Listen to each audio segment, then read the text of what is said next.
warahmatullahi wabarakatuh.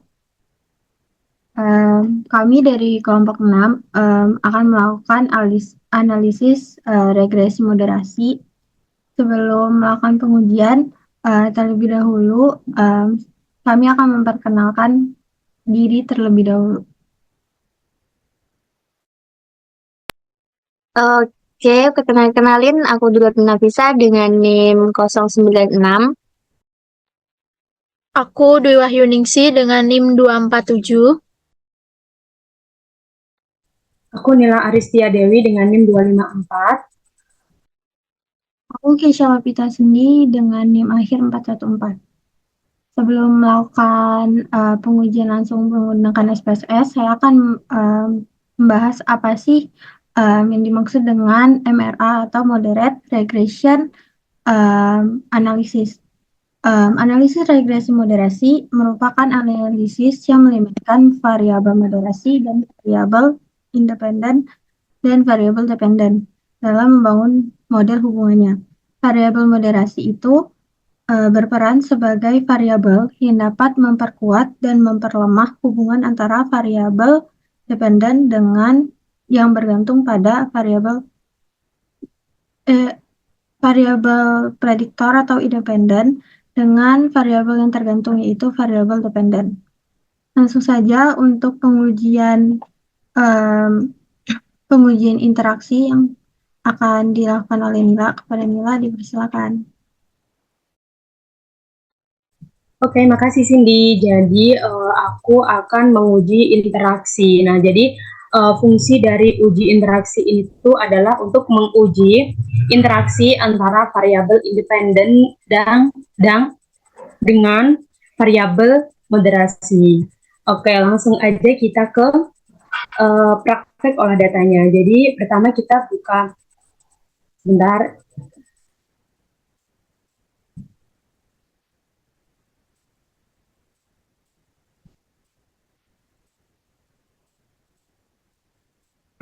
Oke, apakah udah terlihat teman-teman share screen-ku? Oke, ini merupakan tampilan awal SPSS. Nah, jadi tentunya sebelum kita mengolah data, kita juga harus mempersiapkan datanya terlebih dahulu. Nah, untuk mempermudah, ini udah aku siapin data di Excel. Nah, jadi ada data di sini, ada nama perusahaan, beserta CED, ROA, size, dan propernya.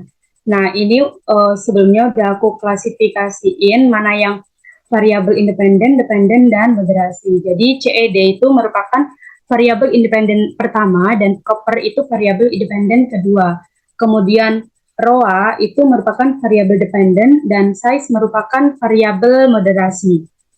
Oke, kita copy data ini untuk dimasukkan ke SPSS.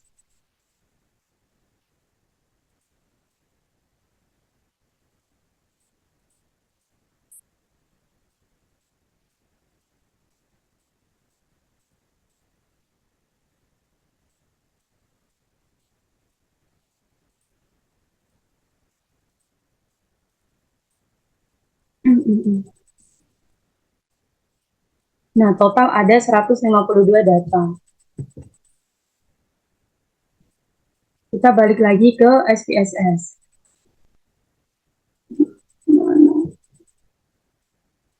Nah, sebelumnya kita masukin dulu variabelnya di variabel view. Kemudian nama ini kita isi dengan tadi X1 atau variabel independen 1, kemudian variabel independen 2, variabel dependen, dan variabel moderasi. Untuk labelnya kita isi aja independen 1 itu adalah CED atau Carbon Emission Disclosure, kemudian independen 2 adalah proper, kemudian Y-nya adalah ROA, dan variabel moderasinya adalah size. Nah, kita kembali ke data view. Nah, ini udah muncul ininya, kemudian kita paste data yang udah kita copy dari Excel tadi.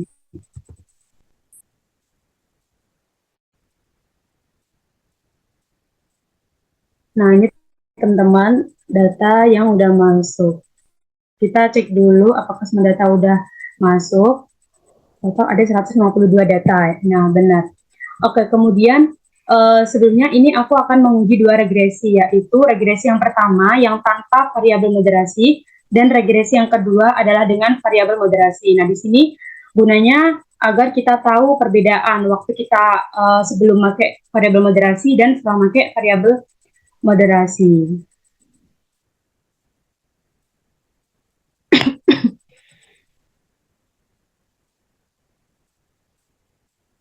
Nah, oke, yang pertama adalah kita ke ini yang tanpa variabel moderasi dulu ya, teman-teman. Jadi kita ke analyze, masuk ke regression, kemudian ke linear.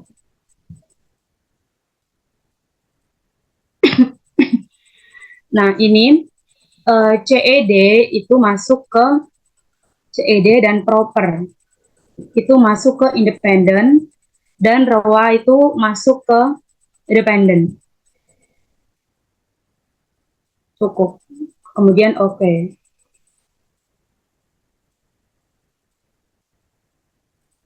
Nah, ini merupakan hasil output dari uji kita tadi. Nah, kemudian kita ke regresi yang kedua, yaitu dengan menggunakan variabel moderasi. Yaitu yang pertama kita ke transform, kemudian ke compute. Nah, ini kita masukin X1M. Jadi di sini maksudnya adalah X1, pengaruh X1 terhadap M. Pengaruh M terhadap X1. Dikali, karena kita akan menguji interaksi antara variabel independen 1 dengan M, variabel moderasi. Mana M-nya? Oke. Oke. Nah, sehingga di sini keluar kolom X1M. Jadi ini hasil X1 kali M. Kemudian ulangi juga untuk yang variabel independen 2. Compute. Kemudian ininya ganti 2.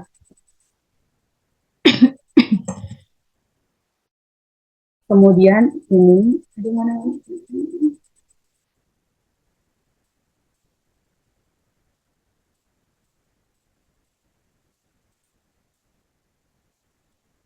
Nah, ini udah muncul kolom X2M, yang artinya variabel independen 2 dikali M. Kemudian kalau kita udah menghasilkan data-data ini, kemudian ke analyze, kemudian regression, kita pilih linear.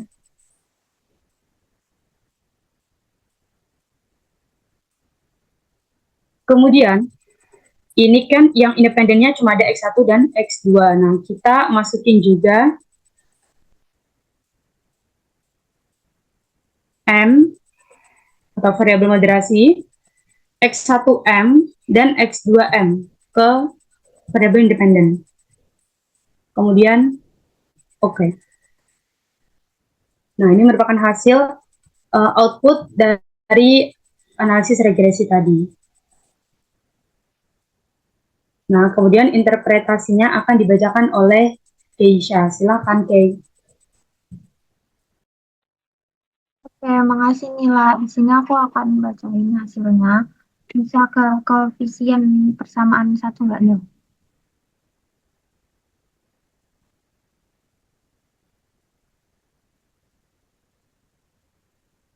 Oke, untuk hasil dari pengujian bersama regresi yang pertama, itu tuh didapatin hasil signifikan dari CED-nya itu sebesar dari 0,729, yang dimana lebih kecil daripada 0,05.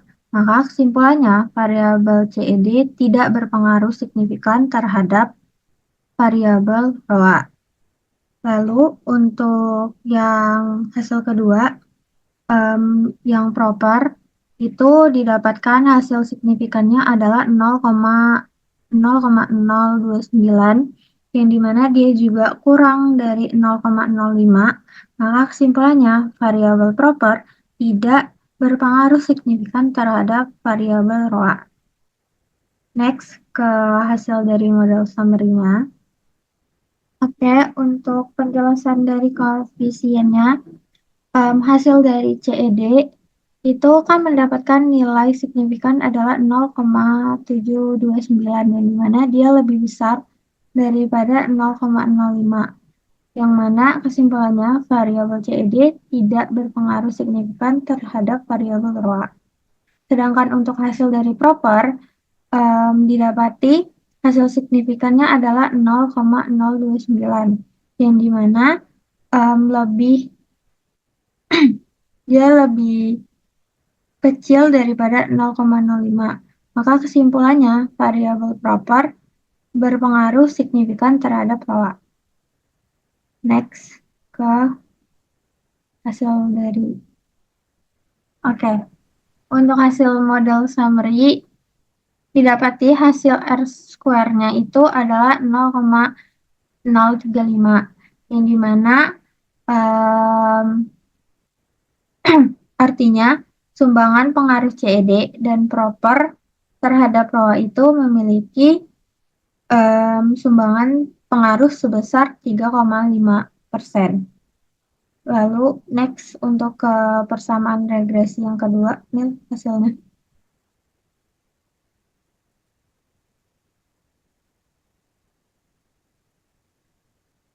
Lalu ada persamaan regresi yang kedua, hasilnya itu diketahui untuk nilai signifikan interaksi antara CED dengan size itu sebesar 0,090, yang dimana dia lebih besar daripada 0,05. Maka kesimpulannya adalah variabel size itu tidak mampu memoderasi pengaruh variabel CED terhadap variabel ROA. Lalu untuk nilai signifikan variabel interaksi antara proper dan size, besarnya itu adalah 0,637, yang dimana dia juga lebih besar daripada 0,05. Maka kesimpulannya bahwa variabel size tidak mampu memoderasi pengaruh variabel proper terhadap variabel ROA. Next ke model summary yang kedua.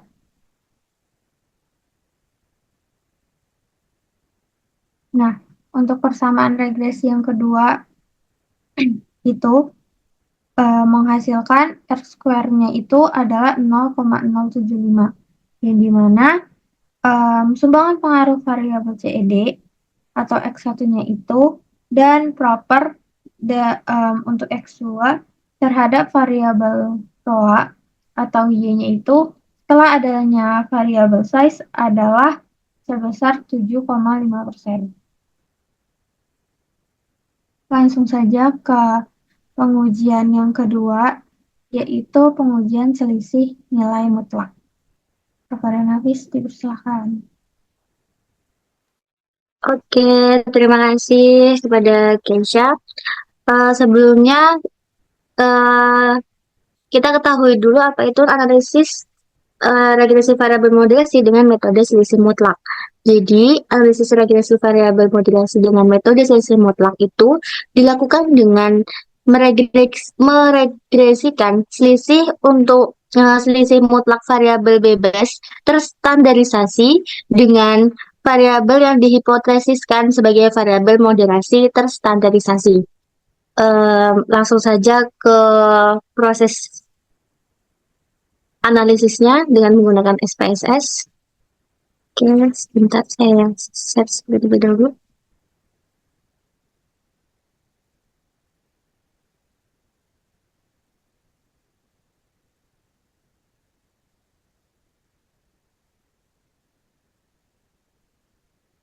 Sudah terlihat? Oke, untuk datanya itu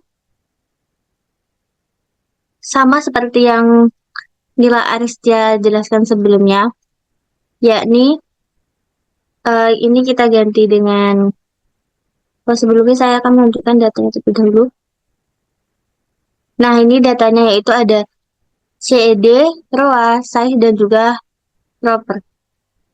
Nah, sebelumnya ini datanya sudah saya masukkan ke dalam SPSS, jadi kita tinggal mengganti variabelnya saja. Nah, yang pertama ini kita ganti dengan X1, kemudian ini X2, kemudian yang ini M, selanjutnya Y. Nah, untuk X1 kita beri label CED, kemudian untuk X2 itu labelnya adalah proper, sama seperti yang Astia jelaskan sebelumnya. Kemudian untuk yang M itu ada size, terus yang Y itu ada ROA. Nah, kemudian untuk measure-nya di analisis ini kita ganti dengan scale.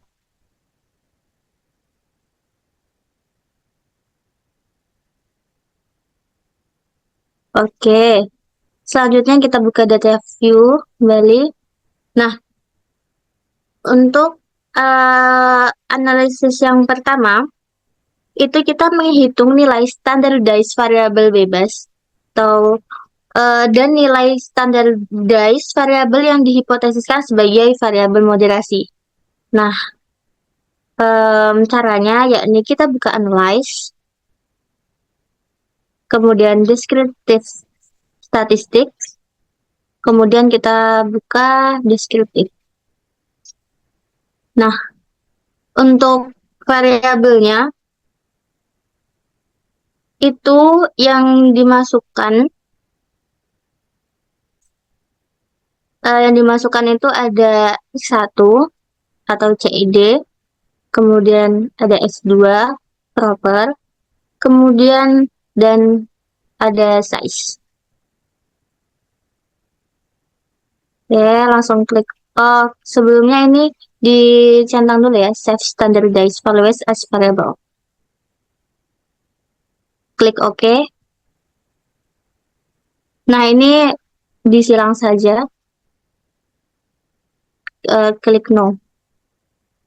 Nah, kemudian ini sudah muncul analisis standardized-nya, yaitu ada ZX1, ZX2, dan juga ZM.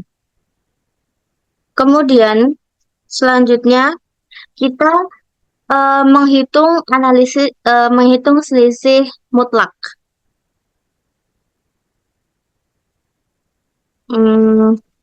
Yang pertama yaitu klik transform, kemudian ada compute variable. Nah, di sini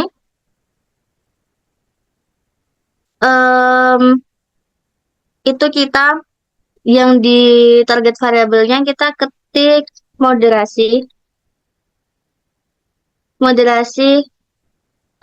X1.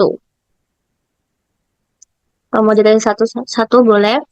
Kemudian kita di function groupnya kita klik all. Nah, kemudian di bawah sini kita pilih ABS.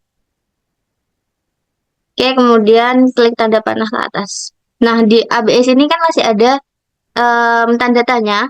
Nah, tanda tanya ini kita isi dengan perkalian ZX1 ini. Klik panah. Itu dikurangi dengan ZM ini. Oke, klik kurangi dulu. Kurangi dengan ZM. Klik panah. Oke, abaikan yang lain, langsung klik OK. Nah, ini disilang saja. Nah, ini kita sudah muncul moderasi X1-nya.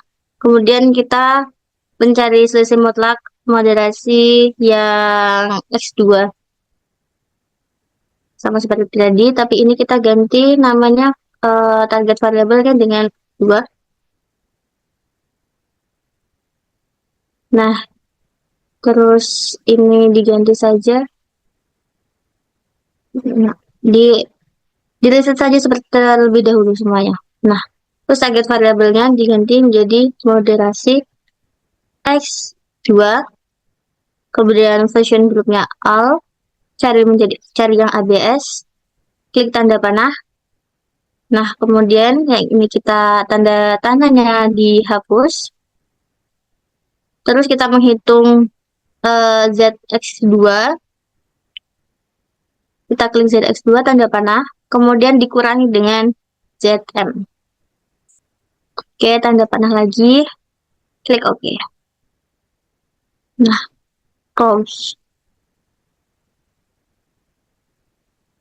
Nah, di sini sudah ketemu moderasi X1 dan juga moderasi X2-nya. Selanjutnya, kita melakukan analisis regresi linear variabel bebas standarisasi yang variabel yang dihipotesiskan sebagai variabel moderasi yang telah terstandarisasi dan selisih mutlak kedua variabel tersebut terhadap variabel terikatnya atau variabel Y. Nah, kita buka analyze, kemudian cari regression, kita buka linear.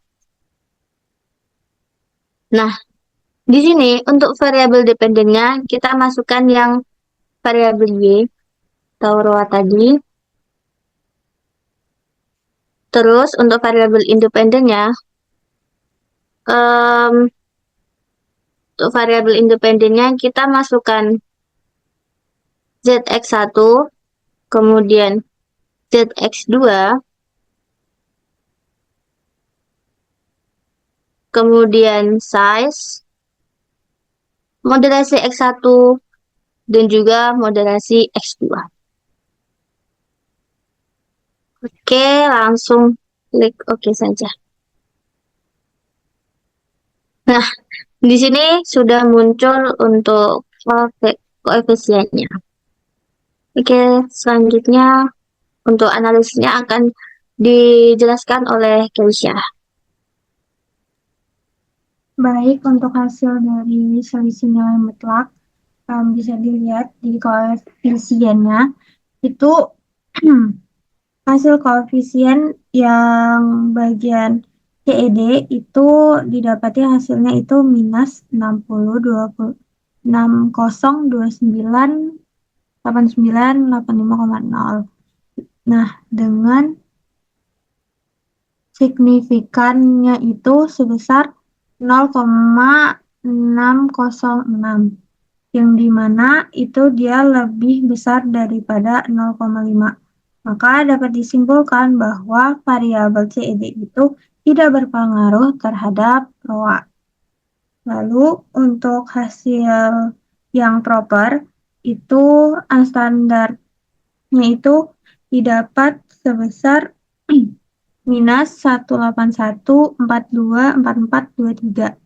dengan hasil signifikannya itu adalah 0,190, yang dimana dia lebih kecil daripada 0,05, maka variabel proper itu tidak berpengaruh terhadap ROA. Lalu untuk hasil dari variabel size, unstandardnya itu didapatkan hasil 1,054,178,40 dengan nilai signifikannya adalah 0,0000, yang dimana dia lebih kecil daripada 0,05. Maka disimpulkan bahwa variabel size itu berpengaruh terhadap ROA. Lalu untuk output dari moderasinya itu standarnya adalah 7493,170,18, yang dimana dengan nilai signifikannya 0,668, yang dia adalah lebih besar daripada 0,05, Berarti variabel moderasi itu berpengaruh terhadap tidak berpengaruh terhadap ROA. Selanjutnya adalah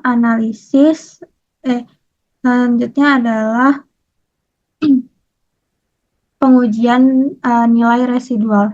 Kepada Dwi, dipersilahkan. Oke, terima kasih Keisha. Di sini aku akan menjelaskan mengenai metode ketiga, yaitu uji residual. Nah, sebelum itu kita perlu kenal dulu nih, apa sih sebenarnya uji residual. Jadi di sini uji residual itu fokus dari ujian ini itu adalah ketidakcocokan atau lack of fit yang dihasilkan dari deviasi hubungan linear antara variabel independen. Nah, ketidakcocokan ini ditunjukkan oleh nilai residual dalam regresi.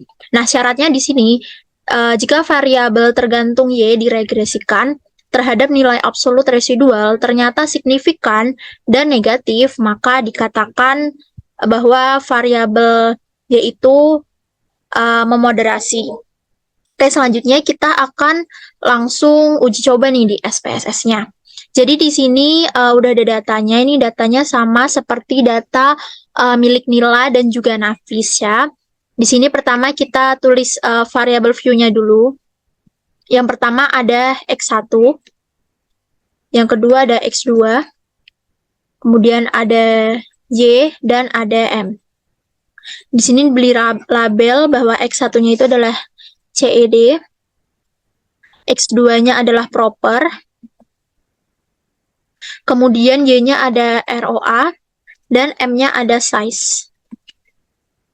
Oke, bisa kita lihat di data view, di sini namanya sudah terganti semua. Nah, langkah yang pertama itu adalah kita buka dulu analyze, kemudian cari yang regression, kita cari linear. Nah, di sini M itu size kita masukkan ke dependent. Kemudian untuk CED-nya atau X1 itu kita masukkan ke independent. Nah, di sini itu untuk mendapatkan nilai residunya, nah kita perlu save dulu. Kemudian kita aktifkan di residual unstandarized, ini kita centang. Nah, selanjutnya kita continue. Setelah itu kita oke. Nah, di sini itu secara otomatis akan muncul nilai residual 1. Nah, karena di sini kan nilai residualnya masih negatif ya, jadi kita perlu absolutkan. Ya, gimana sih cara absolutnya? Jadi, untuk memperoleh nilai residual dalam nilai absolut itu, kita perlu ke transform, kemudian compute variable. Setelah itu, di sini target variabelnya kita tulis absolute atau ABS, res 1 atau residu 1.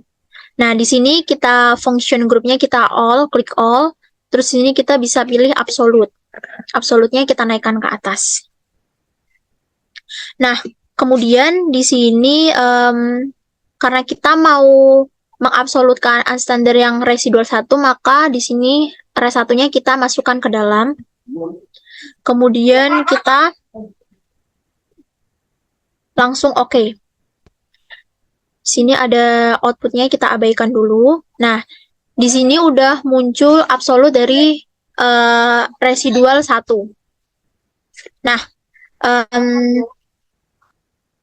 target variabelnya jadi setelah itu kita lanjut untuk mencari nilai residual dengan cara analyze, terus regresi atau regression, kemudian ke linear. Setelah itu ini kan di sini ada yang tadi kan, terus kita reset aja, kita kosongin semua. Terus untuk dependent-nya itu kita kasih absolute residual 1 di dependent, dan untuk independent-nya kita pakai ROA atau Y-nya di independen. Kemudian ini save-nya kita hilang. Kemudian kita cek dulu di sini ternyata uncenteredness-nya nih yang ini udah hilang centangnya. Ini kita cuma perlu pastiin aja karena tadi dicentang, takutnya di sini masih dicentang. Jadi di sini nggak perlu dicentang ya. Terus kita continue. Setelah itu kita oke. Nah, bisa dilihat di sini adalah output atau hasil dari analisis yang udah kita lakuin tadi. Bisa dilihat di sini ada koefisien.